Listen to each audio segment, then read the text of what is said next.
Bismillahirrahmanirrahim. Assalamualaikum warahmatullahi wabarakatuh. Innal hamdalillah nahmaduhu wa nasta'inu wa nastaghfiruh wa na'udzu billahi min syururi anfusina wa min sayyiati a'malina. May yahdihillahu fala mudhillalah wa may yudlil fala hadiyalah. Asyhadu an la ilaha illallah wa asyhadu anna Muhammadar Rasulullah allazi la nabiyya ba'da amma ba'du. Pertama dan terutama sekali, marilah kita panjatkan puji serta syukur kita kehadirat Allah Subhanahu wa Ta'ala yang telah melimpahkan rahmat serta karunia-Nya sehingga kita dapat menghadiri perkuliahan mata kuliah abnormal pada hari ini. Sholawat beriring berangkaikan salam marilah kita aturkan kepada baginda besar kita, yakni baginda Muhammad Sallallahu Alaihi Wasallam, dengan lafazkan Allahumma sholli ala Sayyidina Muhammad wa ala ali Sayyidina Muhammad. Baiklah, untuk tidak memperlama waktu, langsung saja kami dari kelompok 4 akan menyampaikan hasil diskusi kami mengenai materi gangguan psikofisiologis yang beranggotakan saya sendiri Muhammad Mutsaqoful Fikri dengan NIM 2115040122 dan saudari Nabila Maharani dengan NIM 2115040117 serta saudari Hafifah Humairah Yasmin dengan NIM 2115040119. Berikut merupakan rincian dari materi yang akan kami sampaikan. Yang pertama ialah pengertian dari psikofisiologis, yang kedua gejala psikofisiologis, yang ketiga penyebab dari psikofisiologis, dan yang keempat ialah penanganan dari psikofisiologis. Baiklah, materi pertama yaitu pengertian psikofisiologis yang akan saya sampaikan. Psikosomatis atau psikofisiologis merupakan gangguan fisik yang diyakini disebabkan atau dipengaruhi oleh faktor psikologis pada masa lalu, ditandai dengan simptom-simptom fisik yang nyata. Istilah psikosomatis berasal dari bahasa Yunani, yaitu psyche yang artinya jiwa atau intelek, dan soma yang berarti tubuh. Materi selanjutnya akan disampaikan oleh saudari Vivi. Kepada saudari Vivi dipersilakan. Selanjutnya adalah gejala psikofisiologis, di mana seperti yang sudah dijelaskan sebelumnya, psikofisiologis merupakan gangguan fisik yang diyakini atau dipengaruhi oleh faktor psikologis dalam berbagai gangguan fisik. Seperti yang sudah tertulis dalam buku yang berjudul Psychiatric Mental Health Nursing pada tahun 2006, bahwasanya interaksi yang kompleks antara pikiran dan tubuh menyebabkan penderita mengalami gangguan dalam fungsi sosial dan pekerjaan, dan seringkali juga pasien mengalami gangguan jiwa lainnya, atau lebih yang dikenal dengan somatoform disorder. Somatoform disorder sendiri merupakan kondisi psikologis yang menyebabkan satu atau banyak gejala pada tubuh. Dalam buku PPDGJ 3, gangguan somatoform mempunyai ciri utama, yaitu adanya keluhan-keluhan gejala fisik yang berulang-ulang disertai dengan pemeriksaan medis. Meskipun sudah berkali-kali terbukti hasilnya negatif dan juga telah dijelaskan oleh dokter bahwasanya tidak ditemukan kelainan yang menjadi dasar atas keluhannya. Berdasarkan penelitian yang dilakukan oleh Cato dan Sullivan pada tahun 2013, diperkirakan 15-33% orang pergi ke dokter sebenarnya menderita penyakit karena sebab emosional, seperti khawatir, ketakutan, frustasi, dan rasa tidak aman. Hal inilah yang menjadi penyebab timbulnya berbagai macam keluhan tersebut. Namun, keluhan-keluhan tersebut tidak dapat dijelaskan oleh penyebab fisik, serta berlangsung lama, berulang-ulang, dan berpindah tempat. Karena dirasa sangat mengganggu, tak jarang beberapa pasien bolak-balik ke dokter untuk melakukan pemeriksaan. Beberapa gangguan psikofisiologis diantaranya, yang pertama kardiovaskular, atau yang lebih dikenal dengan penyakit jantung koroner. Coronary heart atau CHD yang lebih dikenal jantung koroner merupakan penyakit kardiovaskular yang utama. Diperhitungkan kira-kira 700.000 kematian per tahun disebabkan karena serangan jantung. Proses penyakit yang mendasari jantung koroner ini adalah arteriosklerosis atau pengerasan arteri, yaitu suatu kondisi di mana dinding arteri menjadi tebal, lebih keras, dan berkurang elastisitasnya. Kondisi ini membuat darah sulit mengalir dengan bebas. Sebagai akibatnya, terjadi serangan jantung, suatu kejadian yang mengancam hidup di mana terjadi kematian jaringan karena kurangnya darah di otak. Yang kedua, sakit kepala. Gejalanya berupa kontraksi yang kuat terhadap kulit kepala, muka, leher, dan bahu, sehingga muncul sakit kepala yang periodik dan kronis. Sakit kepala merupakan simptom dari banyak gangguan medis. Apabila sakit kepala terjadi tidak bersama dengan gejala-gejala yang lain, maka sakit kepala ini dapat dikelompokkan sebagai gangguan fisik yang berhubungan dengan stres. Sampai sejauh ini, sakit kepala yang sering muncul adalah sakit kepala karena tegang. Sakit kepala seperti itu secara berangsur-angsur berkembang dan biasanya ditandai dengan rasa sakit yang terus-menerus di kedua sisi kepala, disertai dengan tekanan yang menghimpit, sedangkan sakit kepala sebelah atau lebih dikenal dengan migrain yang parah diyakini melibatkan perubahan aliran darah ke kepala. Yang ketiga ada asma. Gejalanya berupa bronki menyempit dan meredang dan produksi dahak yang berlebihan. Selama serangan asma terjadi, penderita nafasnya berbunyi, batuk, dan mereka harus berjuang untuk mendapat cukup udara untuk bernafas. Mereka akan merasa seperti mati lemas kehabisan nafas. Serangan yang terus-menerus terjadi dapat merusak sistem bronkial, menyebabkan leher menumpuk dan otot kehilangan elastisitasnya. Dan yang keempat adalah kanker. Kanker ditandai dengan berkembangnya sel yang menyimpang atau mengalami mutasi. Sel yang tumbuh atau tumor menjalar ke jaringan yang sehat. Sel-sel kanker dapat berakar di mana saja, baik itu dalam darah, tulang, paru-paru, saluran pencernaan, dan organ genital.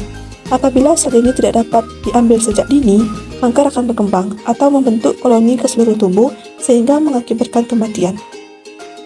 Sekian penyampaian materi dari saya kembalikan kepada moderator. Terima kasih kepada Saudari Vivi. Selanjutnya materi akan disampaikan oleh Saudari Nabila. Kepada Nabila, silakan. Selanjutnya itu penyebab psikofisiologis.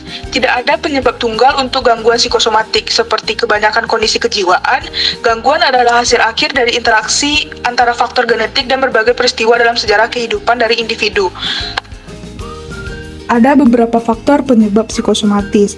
Faktor yang pertama yaitu faktor sosial dan ekonomi, seperti kepuasan dalam pekerjaan, kesukaran ekonomi, pekerjaan yang tidak tentu, dan pekerjaan yang terburu-buru. Yang kedua, ada faktor perkawinan atau keluarga. Faktor kepuasan dalam pernikahan seperti perselisihan, perceraian, dan kekecewaan dalam hubungan seksual, serta anak-anak yang nakal dan menyusahkan. Faktor yang ketiga yaitu faktor kesehatan. Kesehatan juga dapat menjadi faktor penyebab terjadinya gangguan psikosomatis, seperti adanya kerusakan akibat dari berbagai macam hal seperti penggunaan obat, benturan, penyakit-penyakit yang menahun, pernah masuk rumah sakit, dan sebagainya. Lalu ada faktor yang keempat yaitu faktor psikologis. Pengaruh psikologis yang dapat menyebabkan munculnya maupun memperparah penyakit fisik yang disebabkan oleh stresor, terutama muncul dari sikap maladaptif. Stres psikologis seperti keadaan jiwa maupun waktu dioperasi, waktu penyakit berat, status di dalam keluarga, dan stres yang timbul juga dapat mempengaruhi berkembangnya gangguan psikosomatis maupun memperparah penyakit-penyakit fisik yang dialami oleh pasien.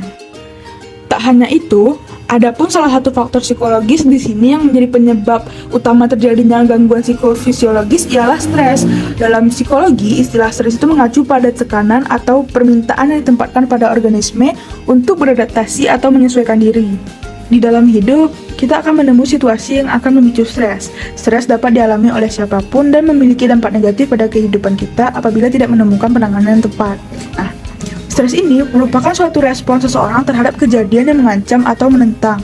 Stres juga dapat didefinisikan sebagai kondisi di mana ketika tubuh kita memberi reaksi terhadap sebuah tekanan, ancaman, atau perubahan yang tengah terjadi kepada seseorang tersebut. Seseorang akan mudah mengalami stres apabila ada tuntutan yang diberikan padanya lebih besar daripada kemampuan yang dimilikinya untuk mengatasi hal tersebut. Pada tahun 1936, Hanseli yang merupakan seorang dokter menggambarkan respon tubuh terhadap segala jenis stresor eksternal sebagai sindrom adaptasi umum atau GAS, General Adaptation Syndrome, yang merupakan bentuk gambaran respon biologis yang mempunyai tujuan untuk bertahan dan mengatasi stres fisik.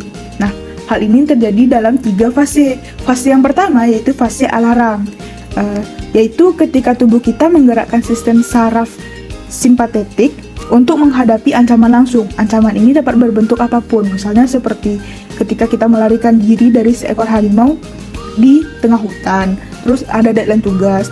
Pada fase ini, sistem saraf otonom diaktifkan oleh stres, dan hormon stres meningkat sehingga aliran darah kita meningkat, detak jantung kita meningkat, pencernaan melambat, otot-otot mengencang. Jika stres terlalu kuat, itu akan menyebabkan terjadinya luka baik di saluran pencernaan, kelenjar adrenal membesar, maupun di kelenjar timus menjadi lemah. Untuk fase yang kedua yaitu fase penolakan. Pada fase ini, tubuh berusaha menolak atau melakukan usaha untuk mengatasi stresor yang tidak dapat dihindari, atau tubuh beradaptasi dengan stres melalui berbagai mekanisme coping yang dimiliki. Contohnya, ketika kita mengalami demam, namun tubuh sudah tahu apa langkah pencegahannya tanpa harus memikirkan bahwa penyakit ini sebenarnya sangat berbahaya. Dan nantinya akan bisa menimbulkan frustasi. Bisa dikatakan fase ini tubuh kita telah beradaptasi dengan stresor. Yang ketiga yaitu fase kelelahan.